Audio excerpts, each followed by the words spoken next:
நூல் இலையில் தப்பினார் நெதன்பாகு. இதுதான் இன்றைய தலைப்பு செய்தியாக இருக்கிறது. இன்பாடாக்ஸ் என்கின்ற இந்த வலையொலியில் இது சார்ந்த சில செய்திகளை நாம் பார்க்கலாம். இன்று அனைத்து ஊடகங்களும் பிரதானமான ஒரு செய்தியாக பேசிக் கொண்டிருக்கக்கூடிய செய்தி, ஈரானுக்கும் அமெரிக்காவிற்கும் இடையே நடைபெற்று கொண்டிருக்கக்கூடிய போர் சார்ந்த விடயங்களை மையப்படுத்திய செய்திகளைத்தான் எடுத்து வைத்துக் கொண்டிருக்கின்றன.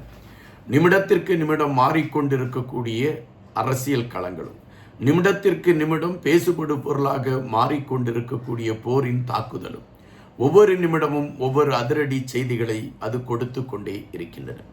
முதலில் வந்த செய்தி, ஈரானின் அதிபர் அல் கமேனி அவர்கள் மரணத்தை தழுவிவிட்டார் என்று. இந்த மரணம் எப்படி நடைபெற்றது என்றால், அவர் பதுங்கு குழியில் 200 அடிக்கு கீழே இருந்தார் என்றும், அந்த 200 அடிக்கு கீழே இருக்கக்கூடிய அந்த பதுங்கு குழியை துளைத்து கொண்டு செல்லக்கூடிய அளவிற்கு அமெரிக்கா தாக்குதலை நடத்தியது என்றும், அந்த தாக்குதலில் இடிபாடுகளுக்குள் சிக்கி அல் கமேனி அவர்கள் மரணத்தை தழுவிவிட்டார் என்கின்ற செய்தி உறுதிப்படுத்தப்படுகிறது. அல் கமேனி அவர்களுடைய மரணம் ஈரானை அதிர வைத்திருக்கிறது. இப்பொழுது ஈரான் இஸ்லாமியத்தை சார்ந்தவர்கள் ஒன்றிணைந்து களத்தில் இறங்குவதற்கான ஒரு சூழலை அமெரிக்கா இந்த போர் மூலம் உருவாக்கிவிட்டது என்று அறிவித்திருக்கிறது. இன்னொரு புறம் ஈரானில் இருந்து நடத்தப்படுகின்ற தாக்குதல்கள், தற்பொழுது ஈரான் சவுதி அரேபியா மீது தாக்குதலை நடத்தியிருக்கிறது. சவுதி அரேபியாவில் அல்கோபார் என்கின்ற இடத்தில் தாக்குதலை நடத்தியிருக்கிறது.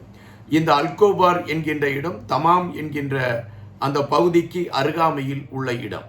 இந்த அல்கோபாரில் பிரிட்டிஷ் அமைப்பை சார்ந்தவர்கள், பிரிட்டிஷ் நிறுவனத்தை சார்ந்தவர்கள் இந்த அல்கோபாரில் இருக்கக்கூடிய எண்ணெய் வளம் சார்ந்த அந்த தொழிற்சாலைகளை பராமரிக்கக்கூடியவர்களாக இருக்கிறார்கள்.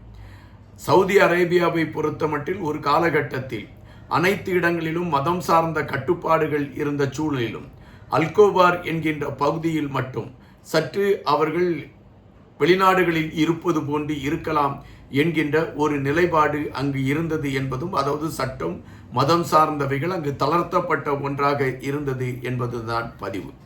எனவே தற்பொழுது அந்த அல்கோபார் என்கின்ற பகுதியில் இயங்கிக் கொண்டிருக்கக்கூடிய எண்ணெய் தொழிற்சாலைகளின் மீது ஈரான் தாக்குதலை நடத்தி இருக்கிறது என்கின்ற செய்தி ஒரு பெரிய அதிர்வலைகளை ஏற்படுத்தி இருக்கிறது.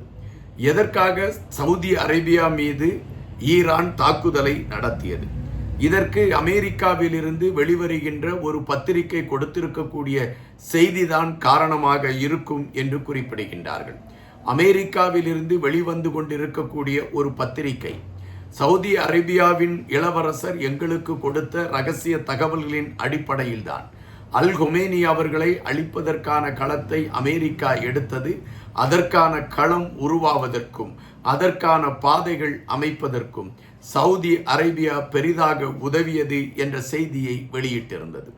இந்த செய்தி வந்ததின் வெளிப்பாடாகத்தான் ஈரான் சவுதி அரேபியா மீது தாக்குதலை நடத்தி இருக்கிறது என்று குறிப்பிடுகின்றார்கள். தற்பொழுது அரபு நாடுகளை சார்ந்த கூட்டமைப்பு ஒரு அறிவிப்பை வெளியிட்டிருக்கிறார்கள். அவர்கள் வெளியிட்டிருக்கக்கூடிய அறிவிப்பு என்னவென்றால், அரபு நாடுகளின் கூட்டமைப்பின் சார்பில் நாங்கள் ஈரானுக்கு ஒரு சரியான பாடத்தை கட்டுவிப்போம் என்று அவர்கள் குறிப்பிடுகின்றார். காரணம், பெரும்பாலான இந்த அரபு கூட்டமைப்பை சார்ந்த நாடுகளின் மீது ஈரான் தாக்குதலை நடத்தி தன்னுடைய வெறித்தனத்தை அது காட்டிக் கொண்டிருக்கின்றது. எங்களுடைய நாட்டின் இறையாண்மைக்கும் பாதுகாப்பிற்கும் அச்சுறுத்தல் வருகின்ற பொழுது அதற்கு எதிர்வினை ஆற்றக்கூடிய களத்தை நாங்கள் எடுக்க வேண்டியது கட்டாயமாக இருக்கிறது. அதன் அடிப்படையில் ஈரான் மீது எங்களுடைய தாக்குதல்கள் இருக்கும் என்று அரபு கூட்டமைப்பு இப்பொழுது தெரிவித்திருக்கிறது. ஒருபுறம் ஈரான் இஸ்லாமியர்கள் எங்களுக்கு ஆதரவு தருவார்கள் என்று சொல்லிக்கொண்டு இருக்கக்கூடிய அதே வேளையில் ஈரானுக்கு எதிராக இஸ்லாமிய நாடுகள் ஒன்றிணைந்து நிற்கக்கூடிய களங்கள், அரங்கேறி கொண்டு இருக்கக்கூடிய விடயங்கள் உலக அரசியலை இன்னும் பரபரப்பாக மாற்றிக்கொண்டு இருக்கின்றன. தற்பொழுது இந்தியாவில் இருந்து ஒரு சிற்றறிக்கை அனைத்து மாநில முதலமைச்சர்களுக்கும் அனைத்து மாநில காவல்துறை உயர் அதிகாரிகளுக்கும் அனுப்பப்பட்டிருக்கின்றது. அது என்னவென்றால், ஈரான் மீது நடைபெற்று கொண்டிருக்கக்கூடிய தாக்குதலை முன்னிலைப்படுத்தி சியா பிரிவை சார்ந்த முஸ்லிம் சகோதரர்கள் போராட்டத்தை எடுப்பதற்கான ஒரு வாய்ப்பு இருக்கிறது. இந்தியாவை பொறுத்தமட்டில் ஈரானுக்கு ஆதரவாக போராட்டம் நடைபெறுவதற்கான களங்கள் இருக்கிறது. அது மட்டுமல்லாமல் அமெரிக்காவின் தூதரகம் தாக்கப்படுவதற்கான ஒரு களங்களும் உருவாகி இருக்கிறது. எனவே இதை தடுப்பதற்கு பாதுகாப்பு விடயங்களை பலப்படுத்துங்கள் என்று மத்திய அரசின் சார்பில் இப்பொழுது இந்தியாவில் இருக்கக்கூடிய அனைத்து மாநிலங்களுக்கும் அவசர செய்தி அனுப்பப்பட்டிருக்கிறது என்பதையும் நாம் இங்கு கவனத்தில் கொள்ள வேண்டியதாக இருக்கிறது. இன்னொரு புறம் பாகிஸ்தானில் நடைபெற்று கொண்டிருக்கக்கூடிய தாக்குதல் நடவடிக்கை, அந்த பாகிஸ்தானில் நடைபெற்று கொண்டிருக்கக்கூடிய தாக்குதல் நடவடிக்கையில் அமெரிக்காவிற்கு ஆதரவாக பாகிஸ்தான் பொதுமக்கள் மீது நடத்தி இருக்கக்கூடிய தாக்குதலும் ஒரு பரபரப்பான ஒரு களத்தை நோக்கி நகர்ந்து கொண்டிருக்கிறது என்பதுதான் தற்பொழுது வந்திருக்கக்கூடிய செய்தியாக இருக்கின்றது. இந்த செய்தியை நான் இப்பொழுது உங்களோடு பேசிக்கொண்டிருக்கக்கூடிய இந்த சூழலில் அமெரிக்காவும் இஸ்ரேலும் கடுமையான தாக்குதலை ஈரான் மீது எடுத்திருக்கிறது என்ற செய்திகள் வருகின்றன. ஈரானில் இருக்கக்கூடிய பிரதானமான நகரங்கள் ஒட்டுமொத்தமாக துவசம் செய்யப்பட்டு கொண்டிருக்கிறது என்ற செய்திகள் வருகின்றன. இதுவரை 130ற்கு மேற்பட்ட நகரங்களில் அமெரிக்காவும் இஸ்ரேலும் சேர்ந்து தாக்குதலை நடத்தி இருக்கிறது என்ற செய்திகளை உறுதிப்படுத்துகிறார்கள். ஆனால் ஈரானை பொறுத்தமட்டில் நாங்கள் தான் அமெரிக்காவை விரட்டி அடித்து கொண்டிருக்கின்றோம். குவைத்திலே அமெரிக்காவின் 3 விமானங்களை நாங்கள் வீழ்த்திவிட்டோம். அதுபோல ஹர்மூஸ் நீரணை பகுதியை நாங்கள் கையில் பிடித்து 3 கப்பல்களை நாங்கள் அழித்திருக்கிறோம்.